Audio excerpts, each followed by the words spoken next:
right, I know some people are like signing in the back, and that's totally fine, but I have probably too much information for the next 2.5 hours, so we might have to skip over some stuff, but I want to get started.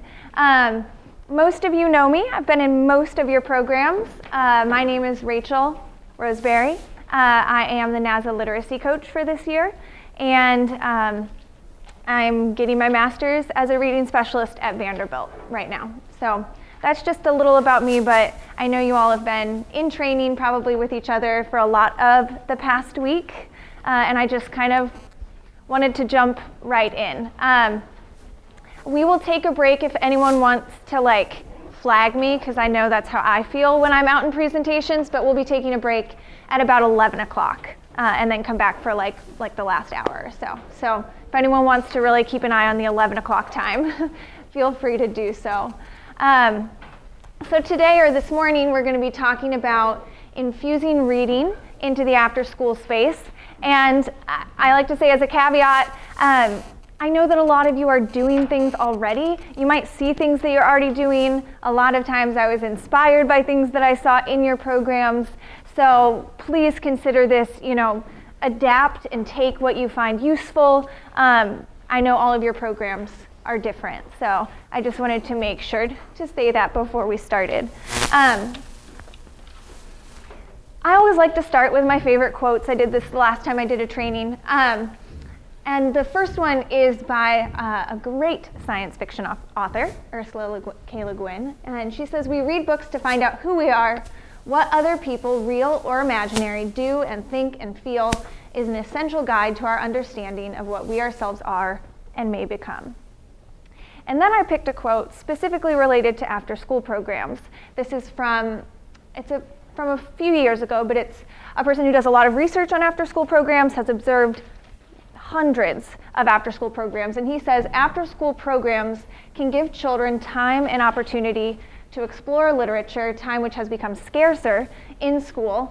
They can allow children to read independently and to discuss books with no external agenda. And I really, really believe that, because in school, and I love being in school, I was a teacher once, there's a lot of external testing requirements, there's a lot of curriculum requirements, and a lot of that's necessary. That's great, I'm not saying that's bad, but I think that we do, as after-school programs, have a unique opportunity to work with students around literature and around reading. So that's why I put those two things up there.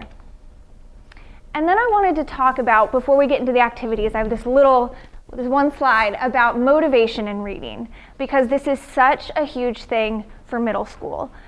Middle schoolers are shown to, where you experience your drop in motivation in your schooling life, it's in middle school.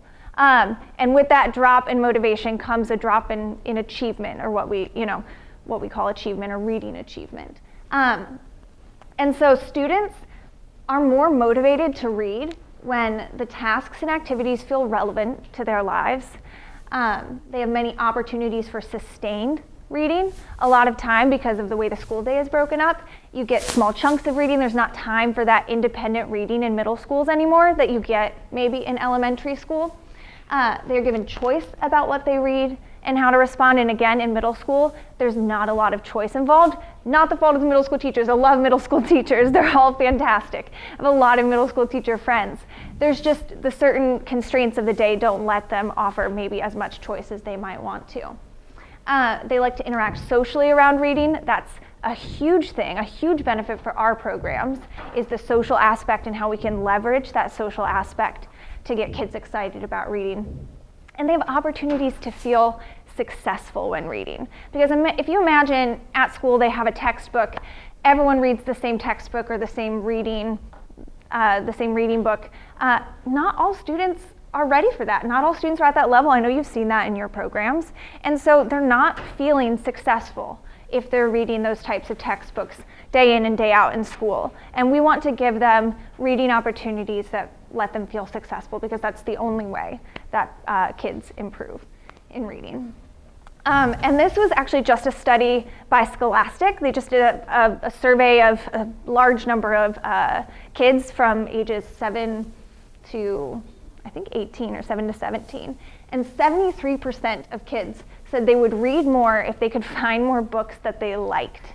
So it seems like there's a huge opportunity there for getting kids connected with books and texts and magazines and graphic novels that they like. So that was something that I wanted to highlight. And then I put a little thing in about our English language learners. There's a lot of motivation. Obviously, all of these things are still true, but they're also motivated to learn new English skills and interact socially with other students in their school setting. So this is really just a sort of background slide that I wanted to give you guys before we jumped into the activities. And I put a little symbol, like the little check mark. It'll be sort of floating throughout the presentation to sort of tag some of those activities or ideas that I think are really motivating to kids, that are focused on choice, that are focused on social interaction, that might feel relevant or authentic to students. So these are just some background things to keep in mind. It always helps me to kind of return to these kinds of ideas. And now I wanted to watch a little video. We're just going to watch about 3 minutes of it. She'll introduce herself in the video, but I might just let her start and speak for herself, but it really just goes over what I just said.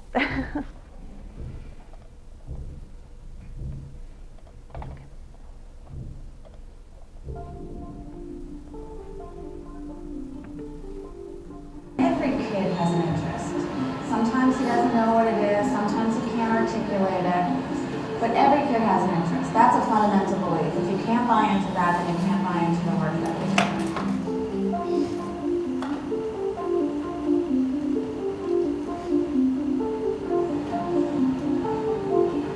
In this day and age, the responsibility of libraries, museums, schools, after-school programs, the type of institutions we work with, is to not only help that kid identify the interest, but progress through that interest, become more advanced. It's just the same job as a tennis coach, the same job as a football coach.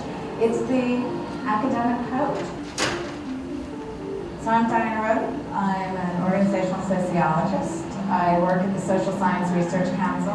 One of my projects right now is called the New Youth City Learning Network. It's in New York City. It's a consortium of about a dozen institutions. We're working together to create new digitally enabled learning activities and create new youth networks across the city. The notion of interest-driven learning is not a new concept. In fact, it's quite an old conversation.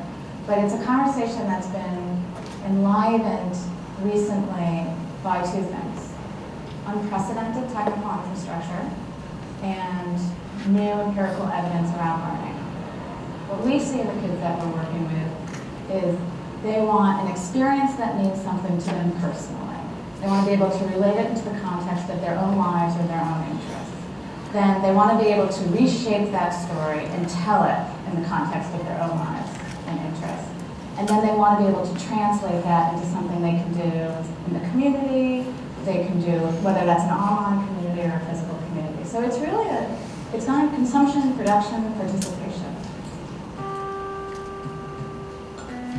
What does this mean? I mean, we had to start there. So part of the reframe was, we're talking about learning, not education. What's that doing? We're talking about digital media, we're not talking about big technology. We're talking about learner-centered rather than institutional-driven. So there's a lot of sort of ground leveling to do in terms of just basic understanding of what this transformation might mean.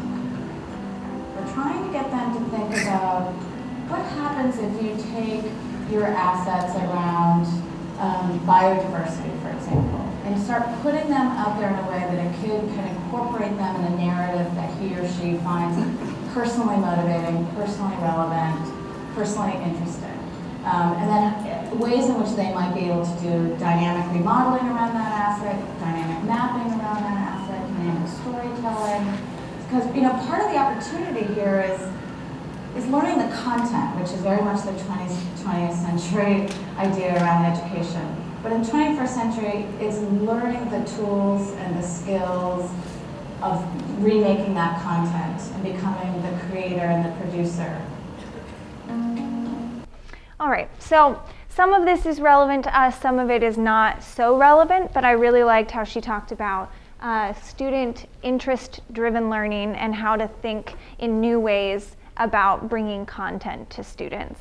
Because I know a lot of you are interested in helping your students become better readers, but I think in our after-school space, we have to think creatively about how to bring that same type of school-based content to our kids. That same sort of thing I said about motivation, where we have to think about choice, we have to think about social interaction, and things like that. So, I want you to just turn to your table for about a minute and talk about these questions. You know, when are you motivated to read, you personally? What are you motivated to read, you personally? And why are you motivated to read? It doesn't have to be some great, like, I've been a reader my entire life, I love it so much. That might be me, but it doesn't have to be you. And then how can you motivate your students, or something that you've done? If you had any good ideas about how to motivate your students, or just any insight into what motivates you, I would love to hear that.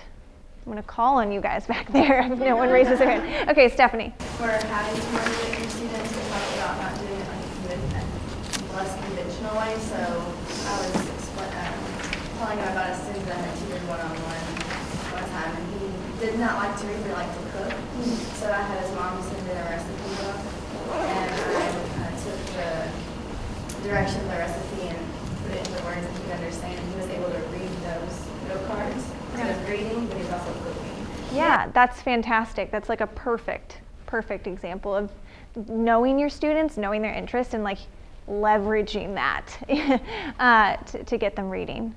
Anyone else? I'm calling you guys. Ellen. Well, our students, it's a struggle getting them to read. But then I found like graphic novels.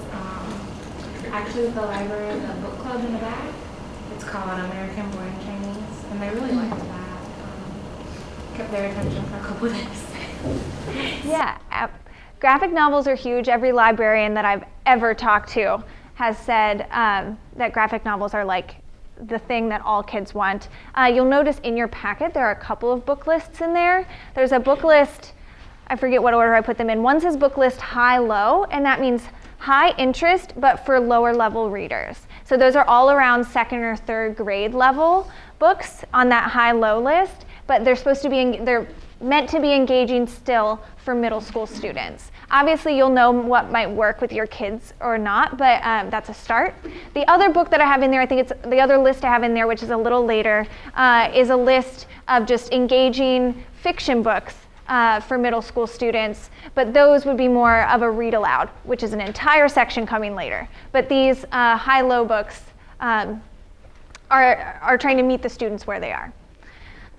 Do we have anyone else who wants to share before I move on? Yes, oh good, I wanted you to share.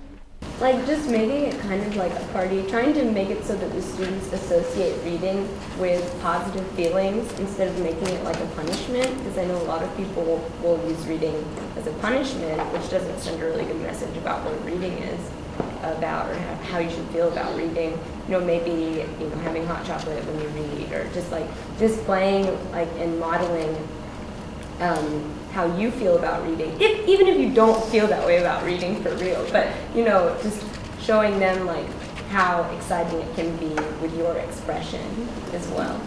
That's one of my favorite things. It's pretty much word for word on a later slide about talking about reading. Like, you think it's just something you say, but really the words we surround our students with really matter. And if you talk and continue to talk about reading, ask them what they're reading, ask what they're reading for class and how they like it, even if they hate it so much, I hate the giver, I've heard that more than once. But ask them, get them to talk about it, and just keep doing it, so that becomes a part of the language of your program. Again, I hope these conversations continue to go on the entire time. So these are the 4 things we're going to be talking about today in terms of activities. We're going to be talking about independent reading, so that sort of sustained reading for your students.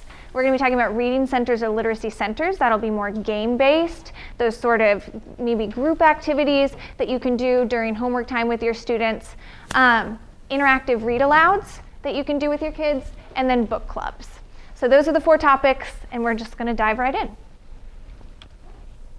All right, so what is independent reading? Obviously, I think we all have an idea of what independent reading is. We read books by ourselves, but for students, independent reading is when a student reads a book of their choice at their reading level for a sustained amount of time. At their reading level is really important, and so is book of their choice. Those are two things I'm really, really big on. So options for books, and not just like, this is, hand it to them like you're gonna be interested in this. I don't know anyone who would do that. But at their reading level is trickier. If you want me to give you a really intense breakdown of how to measure reading levels and go into all of the testing and stuff, I can do that, but that's not today. Some people use what's called the 5-finger method. You keep your 5 fingers up when you're reading a page of a book. If you miss one, that book is okay, or maybe even, if you don't miss any words, if you know all of the words on that page, that's great, keep reading, that's a successful reading, but it might even be too easy for you. If you just miss 1 or 2 words, it's still probably at your independent reading level. You can still read it, maybe even 3 words. But if you miss 4 words or 5 words, that book is too hard for you. A lot of teachers, when they're teaching, if they use this, they use more complex measures, but they try to do, we have a breakdown between independent reading level, instructional, like where we want to teach at, which would be maybe that 3 or 4 area, and then the too hard frustration level, which is the 5 or more. It's not a hard science, but that's a way to think about it. Yeah? Would you only know that if they were reading it out loud? You would know that if they're reading out loud. You can also teach them that so they can do it themselves. Okay. And you would even say, part of what I like to say to students is not even that complicated. Say, is this too hard for you? Are you understanding what you're reading? Ask them and have them, listen to a quick, what just happened on this page? If they can't do it that well, that's another indicator. Generally, I like to say that observation is like our best source of assessment for kids, because kind of where they are. There are lots of complicated ways to measure this, tests you can give, but that's not something I wanted to recommend system-wide. But you could teach the kids that 5-finger rule. You could also just teach them and start having a conversation about we want to read books that are successful for you. If you're not understanding it, it's okay to choose something else. It's okay to switch a book if it's not working for you or it's too hard. Just making that an okay as part of the language of your program is another way. So independent reading, it's the best way for a student to become a better reader. We can play a lot of games, and we've got a lot of games. We can, we can have book clubs. Those are great. That's also, they're doing reading. But sustained reading for a sustained amount of time is really the only way kids are going to become better, and that has to be a successful experience for them. And one thing that I really want to push today is that independent reading doesn't end when a student puts down a book. It always requires a response. Now, I don't mean, write a summary right now. We want to make it fun. This is part of the shifting our after-school programs to better meet our students' needs, more choice, more interest, more engagement, more social learning. And we'll go into that in the next slide. But I want to push for always a response, even if that response is just, come tell me what you read about. Come talk to me about what you read. We can do more complicated stuff than that, but giving them a book and then getting a response back is going to really help them out. I put a little Common Core connection down there for those people who are interested. The Common Core, maybe everyone knows this, it's a set of national standards in math and English language arts. They have standards across all grades in those 2 subject areas. Tennessee is under those standards. It's a big topic of conversation for teachers. And I put here, and independent reading, you're practicing every skill in the Common Core. Some of our other activities will highlight different things that the Common Core requires, but this one touches on all of them if they're doing successful reading.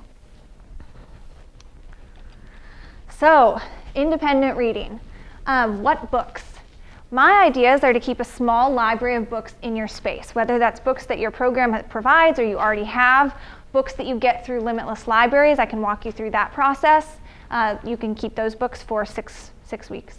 And then focusing these books on student interest, keeping a variety of reading levels around, and making sure to include informational books.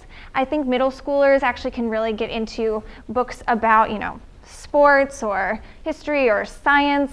A lot of them love those, the Guinness World Records books, where you can get cool little facts in bite-sized chunks. That's great too. Or a lot of your kids are required to go to their school library and check out a book. Some schools are more strict about this than others, but your school, almost certainly they visit the library every week, every 2 weeks or something, and they probably have an independent book in their bag. Maybe it's not at a great reading level, like they haven't been good about how to choose that. I mean, you can kind of see how that works out, but a lot of kids have independent reading books in their bag. It's just using that language and saying, pull that book out. Like, I know you have one in there, showing them that that like they take visits to the library, you're going to be checking in and using those books that they're asked to bring out. And if you have access to a computer, I'm all for letting students read digital text or online magazines, if that's something that they're interested in. A lot of kids are more engaged when they're using digital tools, and it reaches a different set of learners. And so if there's a way you can let them read online, and I have some resources on the resource sheet on the very back of your packet for good places to read articles. Good places to read articles online, but I can point you to a lot of really cool stuff that's student focused, but not too like young kiddie. And then I put examples of reading responses. I might give students, if you have independent reading time for students, maybe you say, you have a choice of doing 3 different things for me after you finish a certain amount of time of independent reading. You can write sticky notes while you're reading, and I'll talk more about that. You can do a comic book summary instead of just a writing summary. It's a comic book template you give out. They draw what happened so far in their book and they show it to you, let them use color, pencil, all of that cool stuff that'll get them excited about drawing. Or just ask them to have a conversation with an adult. Say, come and talk to me, like I said. Maybe provide them with some question stems to get them going, like my favorite part of this book was. I think I have question stems in your packet. And that's also really good for our English language learners, is giving them some stems to start talking about books, to start to have that language. But I want to go back up to, and actually I should say, the conversation with an adult, I've done that before, and I've given them a timer. I've said, you have 3 minutes. You have to have a meaningful conversation with me, and it has to be sustained for 3 minutes. You can't just say, my favorite part was this and this happened, because that takes about 20 seconds. So maybe, requiring them to talk, and you have to work with them to be able to have that conversation, but that's another option. So back up at the sticky notes. This is one of my absolute favorite things. I keep a lot of sticky notes around, and there are sticky notes in the little tubs right there for our next activity, but I would require whatever sort of number you want, but I say, I want you to fill out 3 sticky notes while you're reading. And the sticky notes are meant to capture your thinking as you're reading. In your packet, I have a list of possible sticky note responses. I might grab yours. Yeah, so it says, what should I write on my sticky notes while reading? You can use this, or you could come up with your own ideas. But write something that shocked or surprised you. Write something that made you laugh, a word you don't know. It's any ideas of a response that you would ask students to have, but they get to write it on a sticky note, place it in the book. It's that sort of hands-on, that tactile thing that really gets kids, I've seen it get kids excited to do something like this. A prediction, anything you want that shows your thinking for students. So that's one of my favorite types of responses to ask students to give after they've read a book independently. So, where would this fit in your programs? And I know all of you have academic time, and some students have homework, but if students don't have homework, give this as an option. It could just be an option every day if you do this. And a way to incentivize that option, possibly, is to have students track the minutes that they're reading independently and keep track of it on a class tracker. I have a tracker in the packet that you could use if you wanted, you might need to blow it up or make your own or something like that if you wanted to post it, but students could record the minutes that they read independently, set a goal for a certain number of minutes, either per student or for your entire program, and then give some sort of book-focused reward. I like to say book-focused because we can get kids excited about, food, pizza parties, and that's great too. I don't hate that, but if you say, I'm going to give you a book, an extra writing journal, all of these pads of brightly colored Post-its, I'm serious, they get really excited about something like that. A pack of new pencils, or maybe you have just a party at one of your big rewards maybe is a party at the end of your program session. But that's a way to sort of incentivize and track over a period of time with your students. And so you can have, like I said, have this independent reading as an option during academic time. You could also, if you wanted to, require it for your program. Like on Wednesdays, we all read for 20 minutes independently, and we do something like this. That's an option too. That's more of a it's less choice on the student's part, more, you directed. But if you feel like that would work for your program or you want to have some more control, that's another way or another option.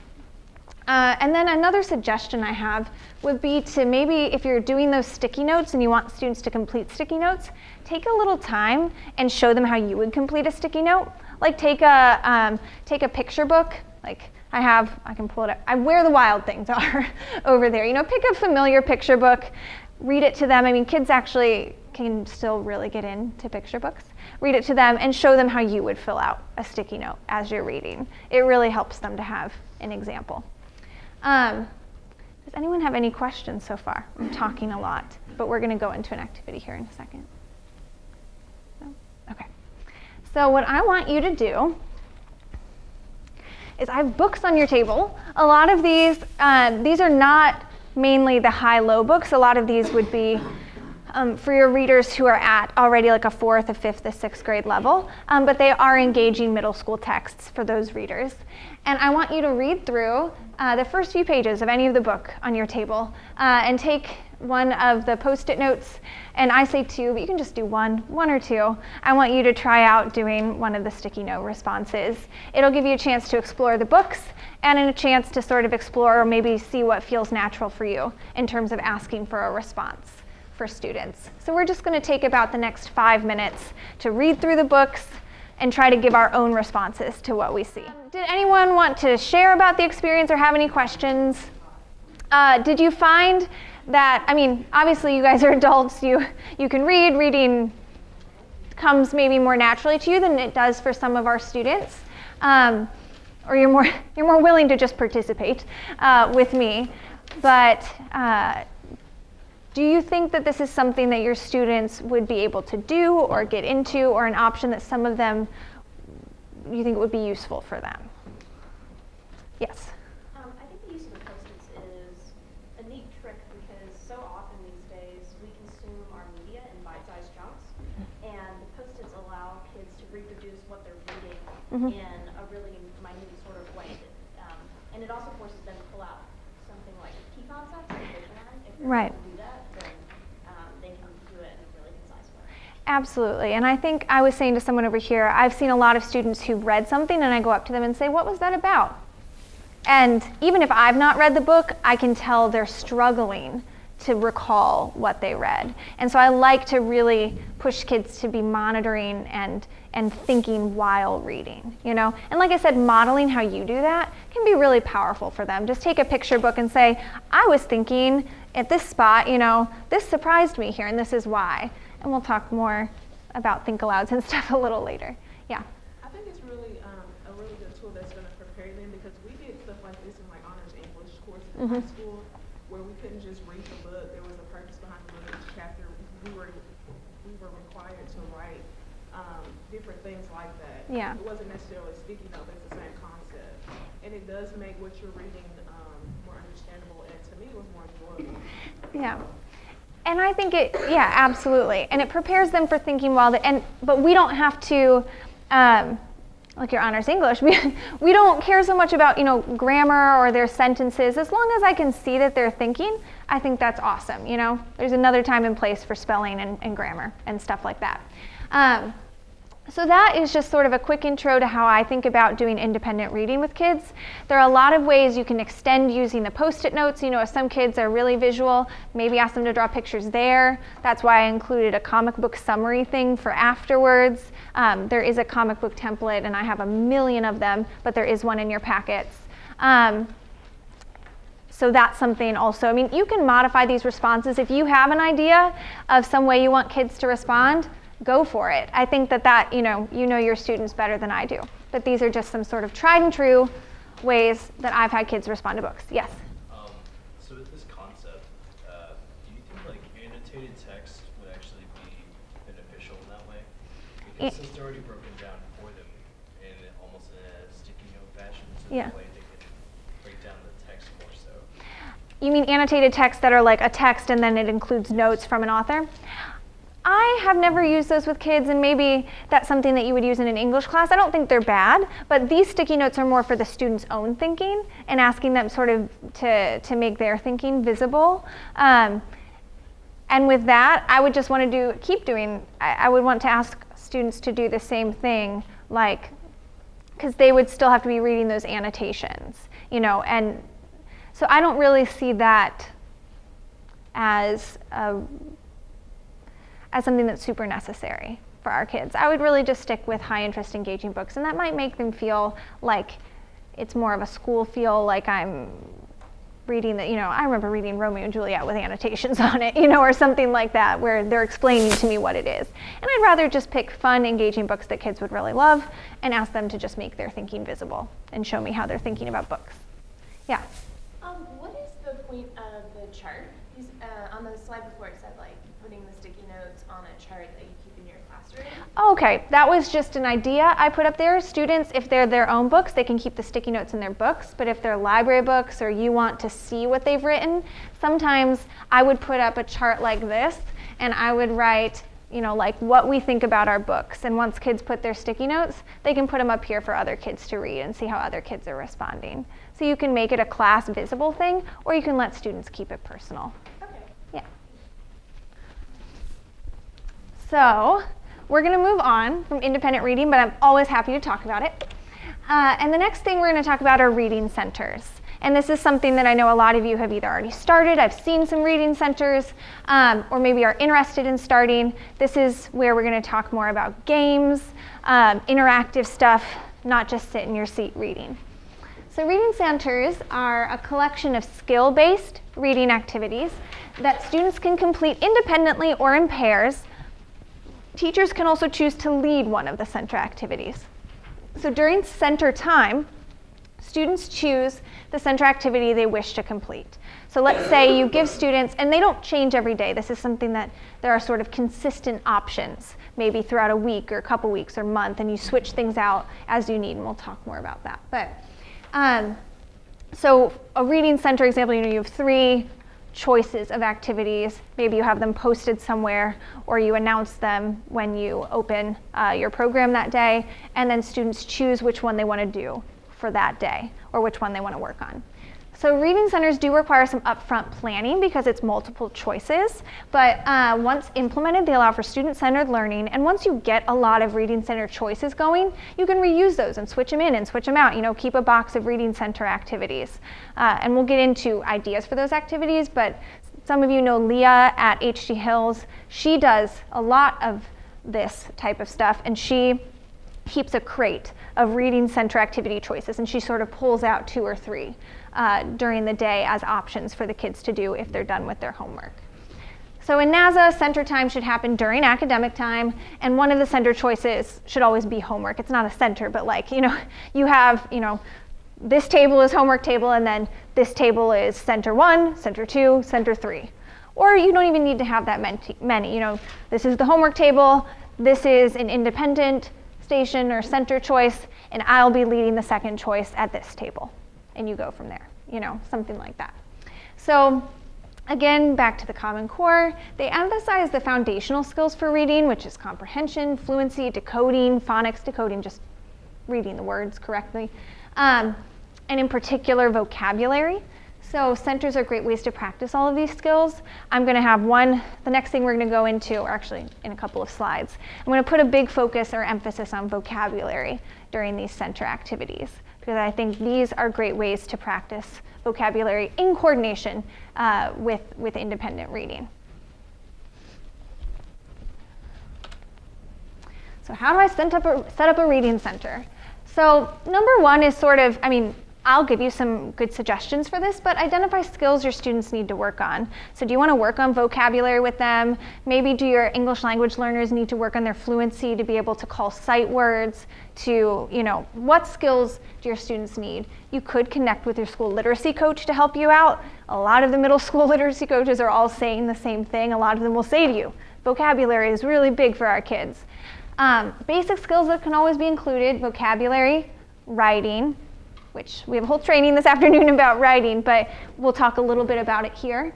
Fluency and decoding. So if you know that your kids need to work on certain skills, try to emphasize those in the Reading Center activities.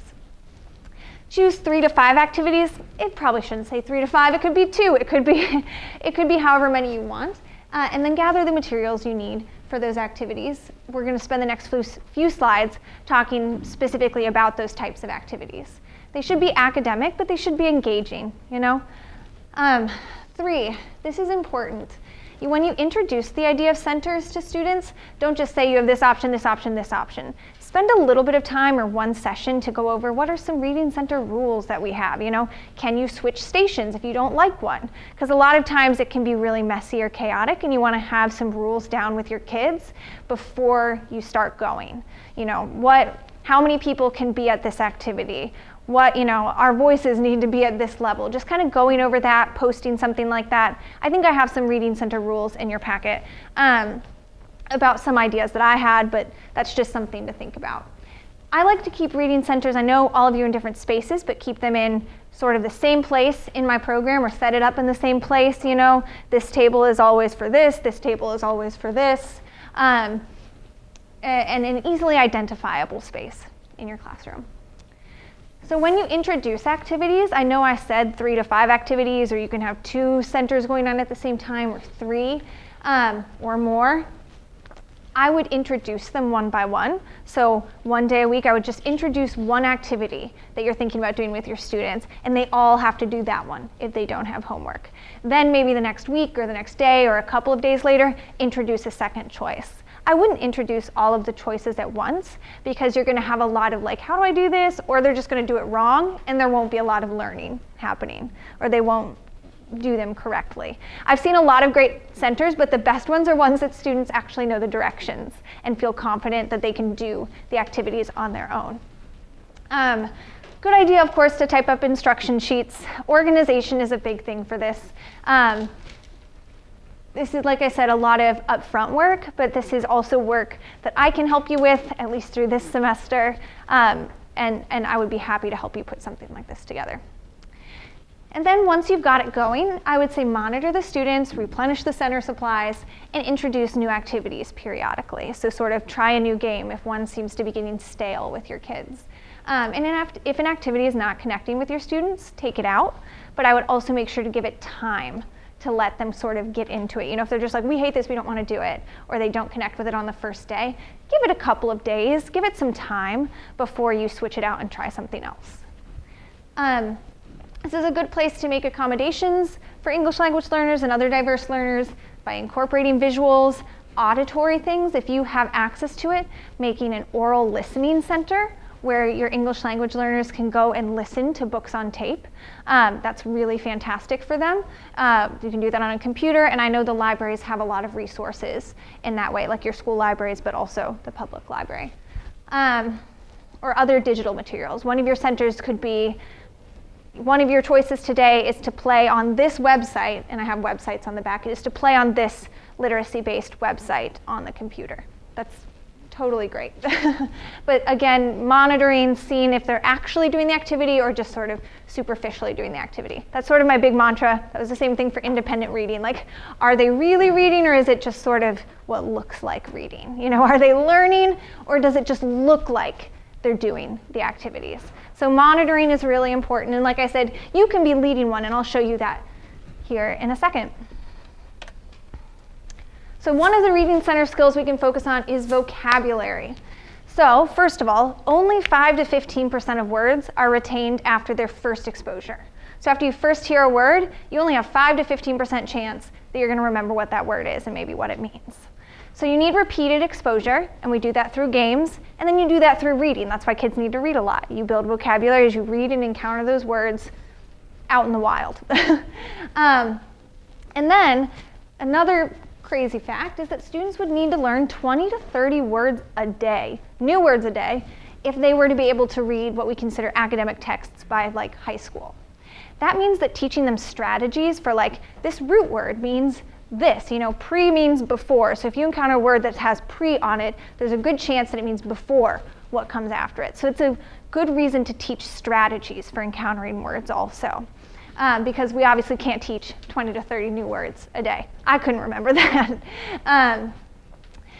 And so I put a big Y up there. Differences in vocab knowledge account for differences in academic achievement. Middle school students are starting to be required to use academic vocabulary. So that's not just like big adjectives or descriptive words. It's words like investigate, sequence, hypothesize, irrelevant, perspective, words that are used across all subjects but help them sort of learn about things. And then students need, like I said, incremental repeated exposure to words. And again, I mentioned the English language learners, visuals are really important. So I have a thing up here about what is academic vocab, but it's pretty much what I just said, which is those words that students need to be able to encounter their content. And the vocab activity we're going to do today is focused on academic vocabulary. Of course, if students need extra practice with like sight words or those easier, lower level words, or you find a vocab list that you think your students need or could use, those would work for these activities as well. I have a bunch of lists and flashcards online. So 3 of the ideas for doing vocab activities in centers are, I keep a vocab jar or a vocab bag is what we're going to be using today, with a cut up list of vocabulary words, and they have their definitions attached so students don't have to like run around and look them up. And then put the words in a jar or a bag. And then what we're going to be doing today, and I'll grab it, is you can either just say, give them a list of things they can do once they draw a word. I have a spinner. You spin, and you either say a synonym or something that means something similar to this word. You have to act it out. It's really fun to get these sort of abstract words and see if you can act out, investigate or sequence with the kids. Draw what it might mean, or what else do I have on here? Give an antonym, use it in a sentence. It even says define it. Now you might have the definition right there for them, but read it out loud. Say the definition in your own words. So using a spinner or using just, today at the vocab center, you have to draw a word and act it out. Just one choice is totally fine also. Or draw a word and you have to draw a picture with it or draw it in this comic book template. So that's one way to use the vocab words. There are also a lot of vocabulary games on the internet, just out there, or word-based games. One of my favorite places is the Florida Center for Reading Research. They have an enormous amount of Reading Center games. If anyone has looked at my Dropbox folder online, the word games, that's where I get all of those word games from. They're for K through 5th students. They're broken down into K1, 2, 3, and 4, 5. And then they're broken down into vocabulary, fluency, comprehension, all kinds of different ways to think about reading. And we're going to play we're going to play an antonym game today from that place. But I can help you sort of choose what games might work, but they are print out, they give you instructions, they give you the flashcards to cut up and put in little baggies. They give you everything you would need for a game like that. And then I like to say other materials, if possible, keep a dictionary, a thesaurus, line paper, unlined paper, and pencils at the center. And then if you have access to computers, there's a lot of cool vocab games online. There's vocabulary.com, and then I don't know if you've heard of freerice.com. It's just like a little vocab quiz, but every word that you get right, it's a charity project, and they donate a grain of rice to a country that needs that food supply. So it's a grain of rice for every word that you get correct, which doesn't seem like a lot, but it's like really cool some students really get into like collecting those grains of rice. So that's an online option. I feel like I'm talking a lot. I want to run through the next slide, and then we're going to put some of these activities out for you guys to kind of play around with. And then we'll take a break. So we're like 3 steps away.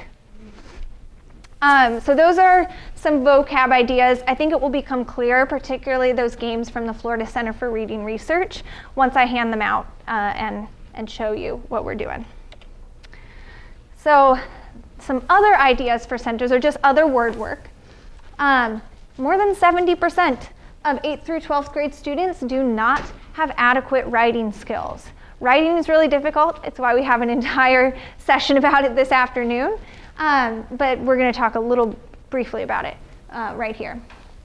And then phonics and decoding, a lot of middle school students are sort of past that, but if you're working with English language learners, you're working with students who are still working on decoding, phonics, fluency, pronouncing the words, blending the sounds together, and things like that. So, like I said, all of these skills are foundational for reading success. And one of the things that we're going to incorporate here, I put the little check mark because I think it's really engaging, is using drama to get them reading and get them practicing vocab and just practicing in their literacy in general. So one of the ways I incorporate writing into writing centers is I get a bunch of story starters or writing prompts. And I cut them up and put them in a jar, and you get to draw one and write or journal about what that is that day. That might not work for all students, but you can make really fun ones. You can also have your kids write prompts to add to the jar that other students could pull out and choose. And I also like to keep a variety of blank writing templates in the center area. So postcards, letters, comic strips, little mini books. Kids like sort of already made templates or manipulatives, and those sort of like template area could be an option for a reading or writing literacy center. Another option is reader's theater, keeping some reader's theater scripts in the center area or just one script and having students use them to create a short skit. So this is something, like I said, they'd work on this over multiple days. That would be a choice that they could go to, every day for a week and maybe perform it the next week or something. I have some resources on the resource page on the back about where to find reader's theater scripts, and that's one of the activities we're going to do today. Again, the Florida Center for Reading Research has fluency and decoding activities. A lot of those, if you're looking for your students who need to work on that, you could even go down to the 2nd and 3rd grade activities because they're still going to be really great for students who need practice reading out those words or reading those words with, phrasing and expression. If you wanted to do a teacher-led option, I've actually seen people do sight word or phrase bingo or relay races or little games as a teacher-led option. So I'll just start out before I start the new stuff and ask you what you guys thought of the reading center activities, any ideas you have, suggestions for me, or questions. Any thoughts about the reading center activities? Yeah. I thought the origami box was really cool. Yeah. I know in my class, I actually also use origami cubes, like I print out instructions because it's reading comprehension where Yeah. they were instructions. I love that. That's great. So you were saying print out the instructions and have the kids figure it out. I mean, I was reading online about how to make these, and I actually tried a square box before I tried the star box, which ended up working out for this activity, but I had to give up. I was so stressed out, and then I figured these out and made a million of them. But it is a great reading activity to have your kids read or read along with you as you're doing it. So I'm going to send out the link to the presentation after today, and I'll also send out a link to where I read the instructions for the origami star boxes, if you're interested. So any other thoughts on reading centers? There are a lot of those word games, like that antonym game.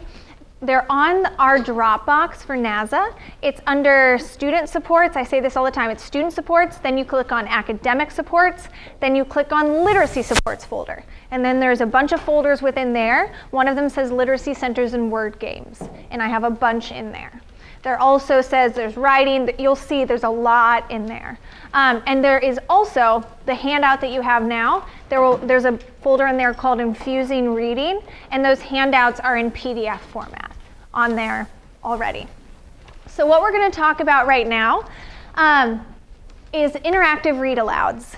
I'm sure many of you, raise your hand if a teacher read to you in elementary school, like read a book to you guys out loud. Yes. Does anyone want to share a favorite book that a teacher read out loud to you? Does anyone remember something that their teachers read to them? I know that my teacher read Where the Red Fern Grows to me, a story about the boy and the dogs, and yeah, it's sad and maybe not my favorite, but I remember it. And Also, so my dad is a high school history teacher for 36 years. He teaches like 12th graders, he teaches high schoolers. And every year, without fail, he reads The Tale of Two Cities by Charles Dickens out loud to them. And that's like one of my favorite facts about my dad. He read it to us when we were like 8 years old. But the reason I say that is because I think reading aloud to kids doesn't need to stay in just elementary school. There are a lot of our kids, and this is why I put the Common Core connection up there, because the Common Core requires kids to read complex text at their grade level. We know that not all of our kids are at that complex text grade level. You know, a lot of our kids are below what they maybe should be reading on level. And so this is a way to introduce more complex text to them, is for you to read it to them in a read aloud format. And I don't just say read aloud, I say interactive read aloud, because again, like the response when they're doing independent reading, their interaction, questioning, talking with them about the books is really important, and we'll get into that in the next slide. But an interactive read aloud is just when a staff member reads a book out loud to students while modeling good reading techniques.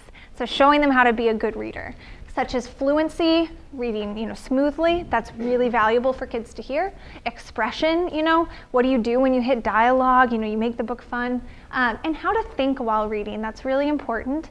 And we'll talk about in the next slide about taking time out to stop when you're reading and kind of think aloud for the students about like what you're thinking as you read, or like, I didn't quite know what this word meant, but then I read further and I noticed I read something else that helped me figure out that word. So we'll talk about that in a second. They help to build reading skills, but they also help to build community, increase engagement and motivation. This is something where you're all coming together. If you're little kids, they come together and they have like what they call circle time. They circle up and they read together. And that's not, we don't, have them sit on a carpet, but that's it's this community time where you come together and you're all doing the same activity, listening to a story and going along with it. And you can extend your interactive read alouds through group discussions, but also through writing, through art, or other projects. After you finish a book, I would finish a book with kids, and then we'd have a book club party where the book we'd read sort of influenced. We had food related to it. I did it with some little kids. We had the BFG, which is the Roald Dahl book. In the Roald Dahl book, he is this big giant who comes from this giant land, and the only thing they drink in giant land is frobscottle. It's a made-up word. Roald Dahl was fond of those. And so I made frobscottle for our students. It was sherbet and like 7-Up, but they begged me for months to tell them what I put in the frobscottle, and I just told them it came from the frobscottle tree. But we had a book club party, and we celebrated the book that we read, and you can do that in a lot of ways and extend the book that you're reading. So, interactive read alouds. I have a column on book choice and then a to-do column, or things to think about. When you choose a book again based on student interest. I would let students vote between 3 book choices, so they have some, preview the books for them, say this book is about this is, some things you might be excited about in this book, show them the cover, and then let them vote. I think funny books, humorous books, are always a sure bet when you're doing a read aloud, because they, laugh out loud, they're really engaged. Kids, they're at the end of their school day, they're not ready for a really deep and serious discussion, though maybe they are. I love doing, the book Rita was reading, Esperanza Rising. It's a beautiful book about a girl who immigrates from Mexico. I adore that book. It'd be a great read aloud. It's not as humorous, but you just have to know your kids and know what they're, ready to listen to. I would read or skim the book before you introduce it to students. It's really important to know what's coming up. You don't want to hit like a cuss word or just something that you're not ready for.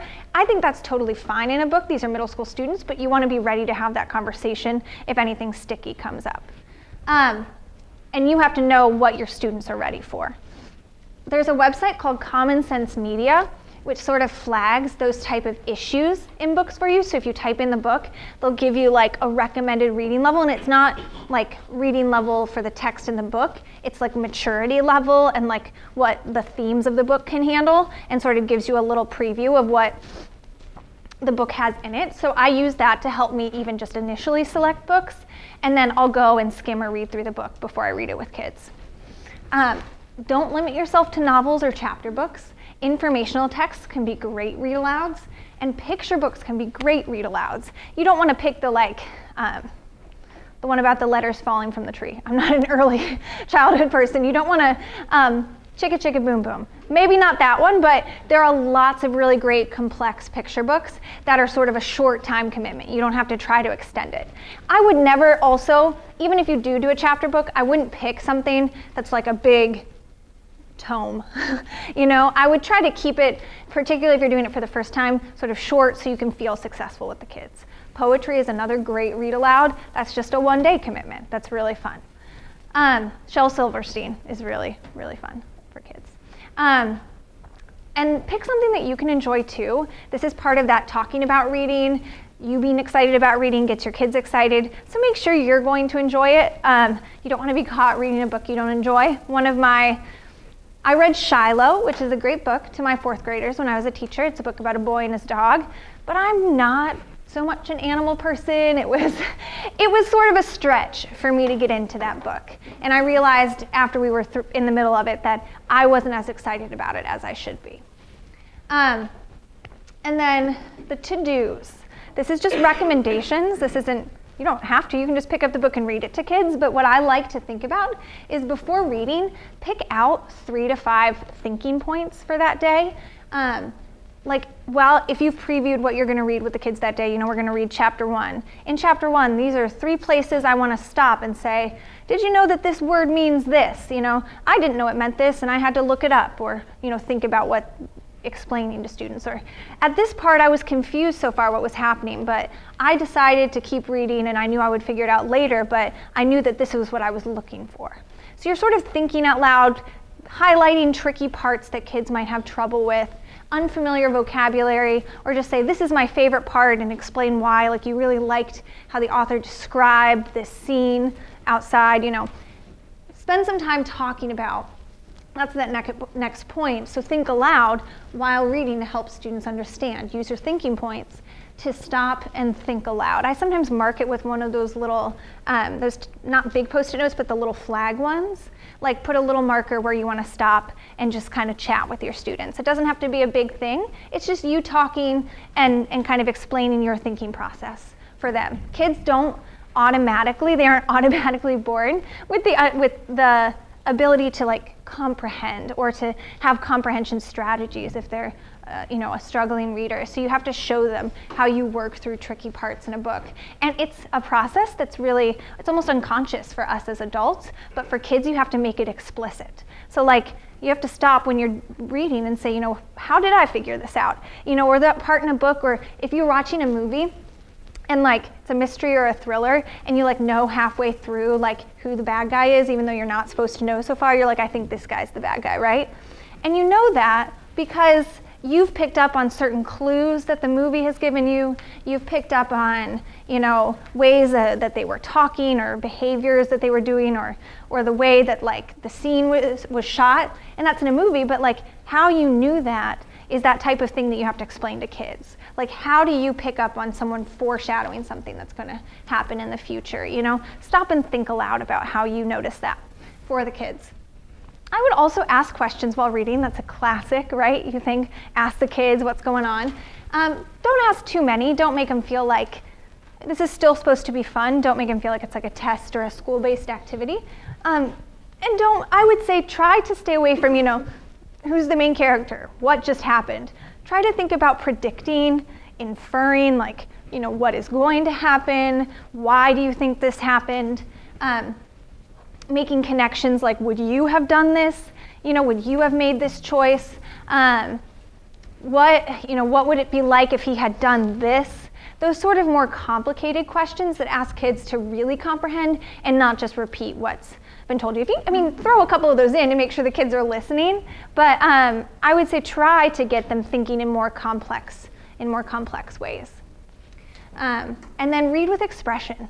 That's really big.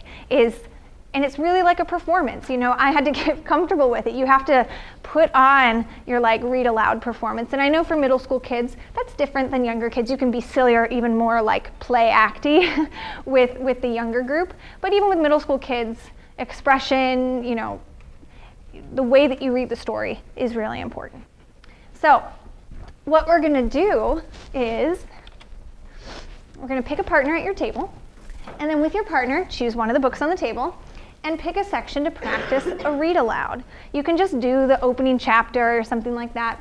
I wanted you to choose one place to do a think aloud or ask a question. You can just you don't have to do anything official about it. Just think about like, oh, is this a word I would need to explain to my students or something like that.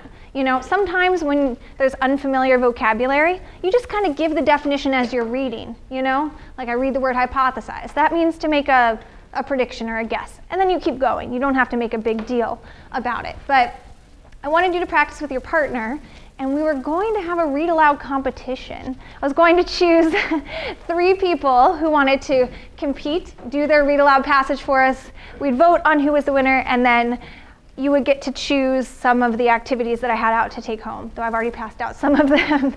But let's start with the first 2 right there and just have you do some read alouds at your table. Mrs. Gorp had a long tongue and pointed ears. She was the meanest teacher in Wayside School. She taught the class on the 30th story. If you children are bad, she warned, or if you answer a problem wrong, I'll wiggle my ears, stick out my tongue, and turn you into apples. Mrs. Gorp didn't like children, but she loved apples. Joe couldn't add. He couldn't even count, but he knew that if he answered a problem wrong, he would be turned into an apple. So he copied from John. He didn't like to cheat, but Mrs. Gorp had never taught him how to add. One day, Mrs. Gorp caught Joe copying John's paper. What do you guys think is going to happen? Let's see what happened to Joe copying John's paper. I'm going to stop you, but that was fantastic.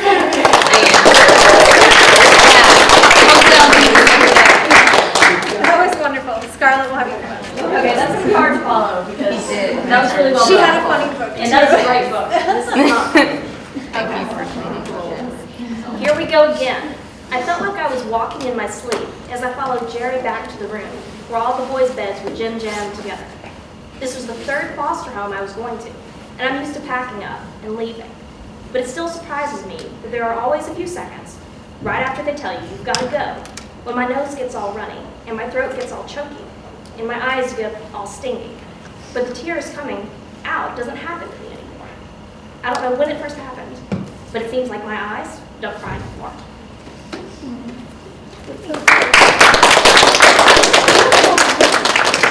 We are not going to vote on who did the best. I'll give you guys both, if you want any of the activities I had out today. You can pick them and stuff like that. But thank you for showing us. Those were really great read alouds. And like I said, funny books are really great, but any book can be a great read aloud if you think your kids will be really interested in it.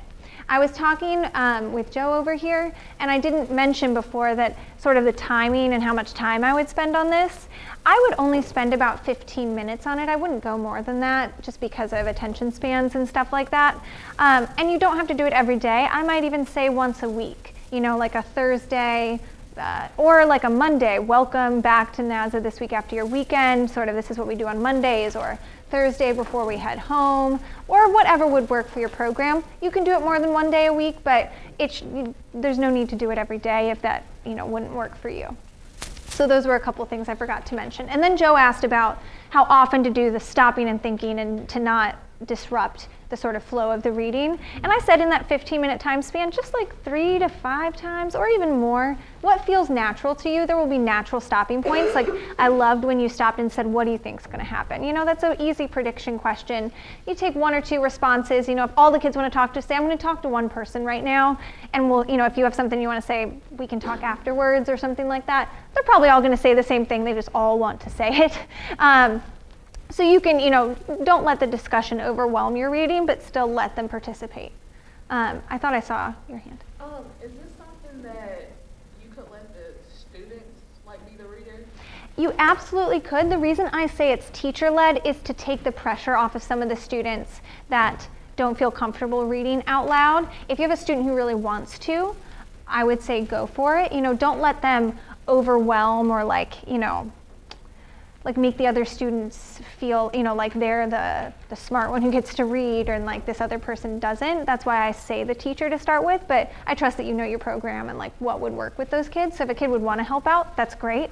I'm generally not a fan of like popcorn reading or where you go around in each of the classrooms and you each read like a little passage, mainly because of the different levels of the students and their sort of like self-esteem and whether they feel comfortable, and not everyone feels comfortable doing that. I mean, it is good practice for them to read, but maybe not in that whole group setting. So I prefer teacher read, but yeah, let the kids help out if that would work.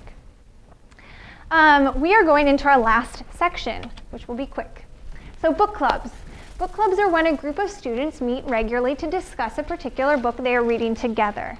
This is a small group of students, I would say 4 to 5. It's not your whole program, though you can have multiple book clubs going at one time. Students should always be involved in the choice of their book. Book clubs should be facilitated mainly by students as an opportunity for leadership, and they should be discussion-based. So this is different from the read aloud. You're not reading the book. They're reading the book together, and we'll talk about like what that might look like in the next slide. But book clubs, like read alouds, can be extended through writing, art, or other types of project-based learning.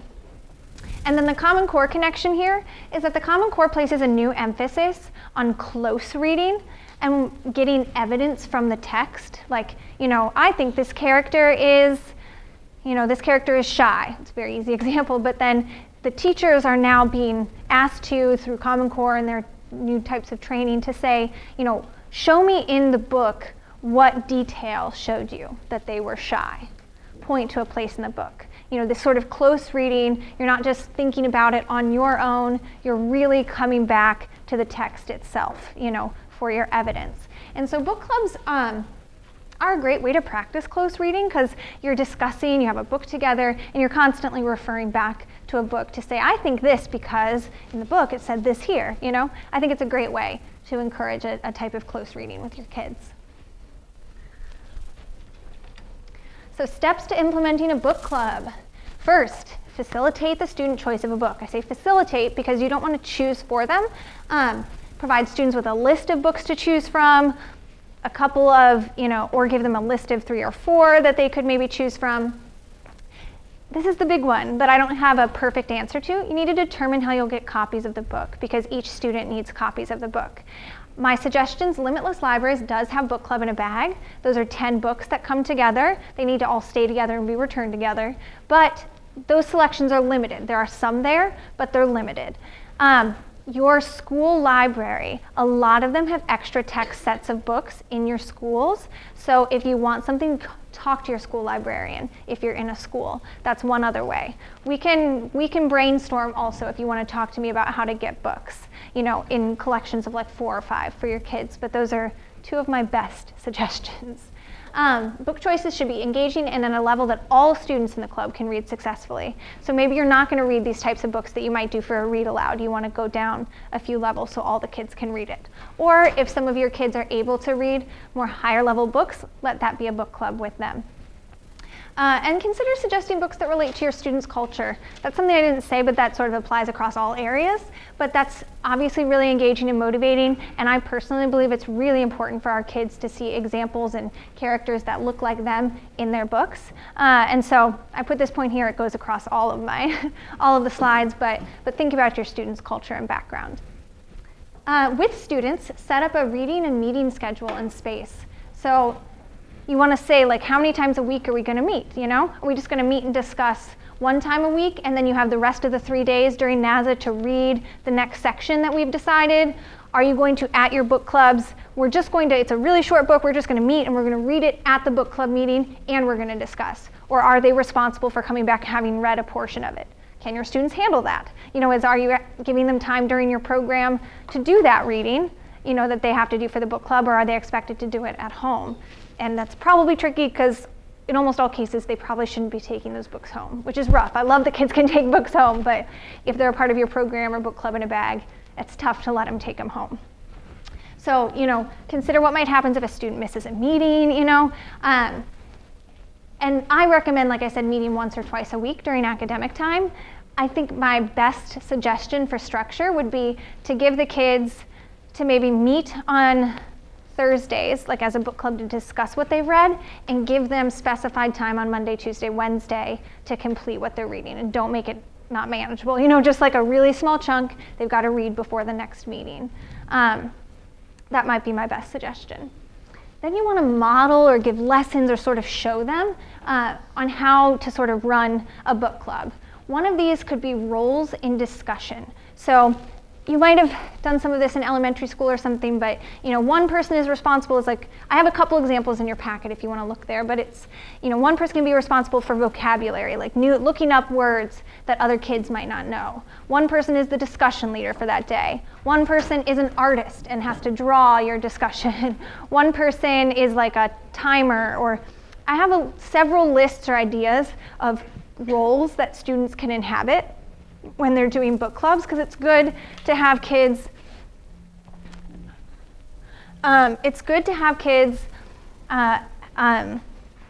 like to have a specific thing they're responsible for, and to let them each own something in the book club. And that takes the burden off of you. But they have to learn these roles. So you have to kind of remind them, like, what is it you're supposed to do? If you're the discussion leader, you are responsible for coming to our book club meeting with 5 questions to ask the other people. Something like that. You really have to put some structure in there for them. How to ask good questions, that's something that like kids need some help with, or how to discuss. How do you respond to someone? There's some good handouts I can give you about like discussion stems. Like, it's not just like, I think you're wrong, but like, I disagree with you because, things that help you respond in a discussion that it could be good to go over with your kids. You don't have to do all of this. I'm just trying to give you a big, broad picture of what could be useful and what your kids might need to have a successful book club. Rules for book club, that's pretty much a must. If we're going to be in book club, let's sign a contract. We're all going to do the reading, We're all going to listen and talk respectfully. We are all going to, take charge of this, that, or the other. We're going to fill our, roles and do them according to what we've been assigned. It's good to just set up ground rules for what you expect for the kids. And then if you're going to be using a book club journal, talk about that, set it up. That could be a good place for after we meet every week, we write down an answer to one of our questions, or we have a reflection, or we, talk about one question for next week.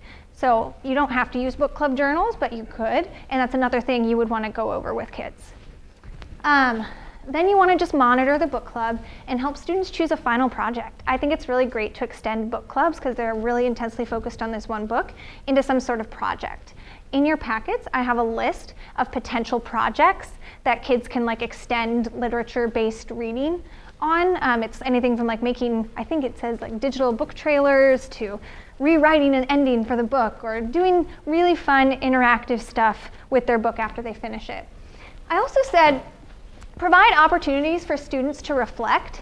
In your packets, there are also 2 papers, 2 reflection forms. One's a self-assessment form and one's a group assessment form. You don't have to do this every time, but maybe every couple of meetings, hand your kid the self-assessment form and say, how do you think you're doing as a book club member? Am I participating in discussion? Am I, doing the reading? Sort of self-assess. Or do a group assessment, have the group fill it out together. How well are we doing it at discussing and talking with each other? How well are we doing it, reading the book and really thinking hard about it? So I have a couple of those sample ones in there. You don't have to do it every time, but it is good to have kids reflect and kind of continually come back to, how is this going? Are we doing a good job?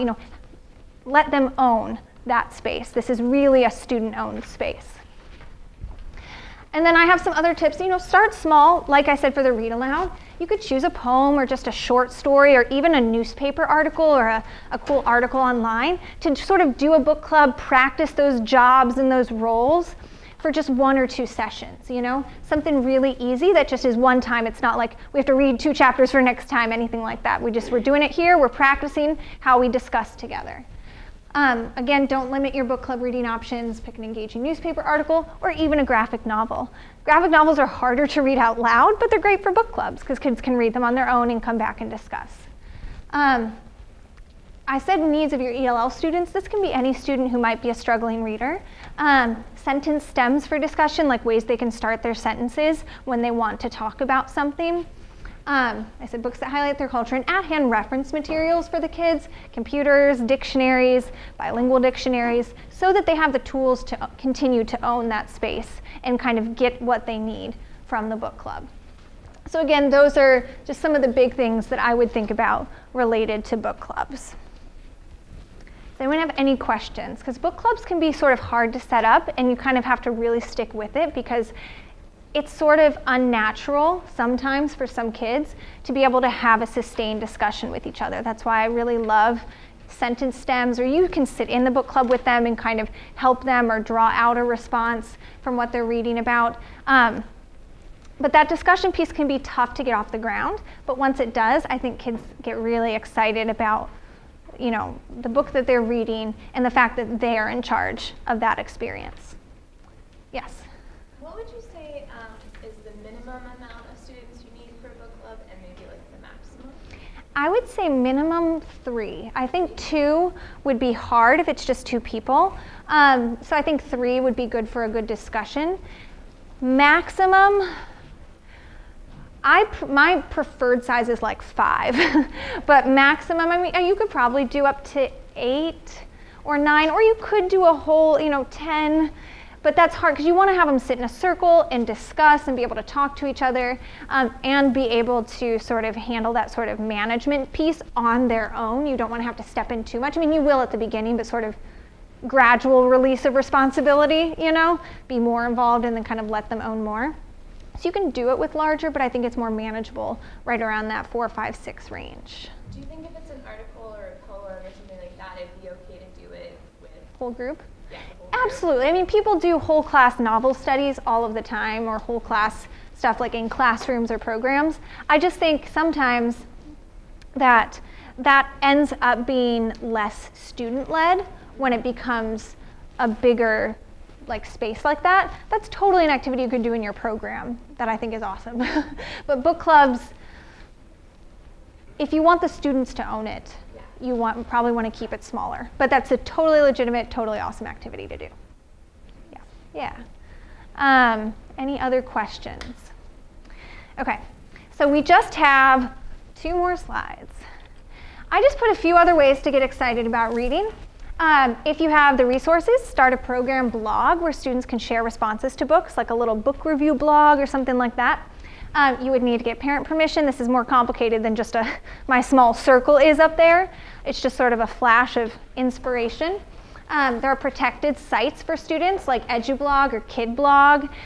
I can help you look into that, but these are sites where you can have kids share their responses to books. It's a great way to use, new media, digital technologies, the internet, stuff like that. Again, it's somewhat complicated and you need a lot of resources, but it can be really cool if you get it going. I think also watching an author video or a talk with your students is fun. So the guy who wrote Diary of a Wimpy Kid, it would be awesome to watch that guy talk about his books, right? Everyone loves Diary of a Wimpy Kid, or at least pretty much every kid I've talked to in the past couple of years. And so Reading Rockets, both of these are listed, the direct links to author videos are on your resources page, but Reading Rockets and Scholastic have a library of videos from different children's and young adult authors. I think it'd be awesome to watch that and sort of talk about what you heard. I haven't watched all of them personally, but skim it, watch it beforehand to see if it would be interesting to your kids, but that's another resource. Find ways to highlight the culture and home language of your English language learners. Let them write, and we'll talk about writing here in a second, well, in an hour. Dual language books, let them use their home language or bring in stories that are dual language. There are a lot of ways to do that. I just thought it was important to mention. Take a field trip to your local library or invite your local branch or school librarian to visit. I've talked to a lot of the school librarians that are in your schools. I also know a lot of the branch librarians. Some of them are already coming out to programs, but inviting even your school librarian saying, can you stop by for the first 15 minutes of our program and show off a new book that you guys have got in the library? Do a little, we call those book talks with students. It would be a great way to get kids excited. And then I just talk about reading all of the time. We've been saying this this entire session, but students are motivated to read when reading becomes a part of the everyday culture and language of our programs. It's our responsibility to share with students that reading is fun, exciting, informative, and powerful.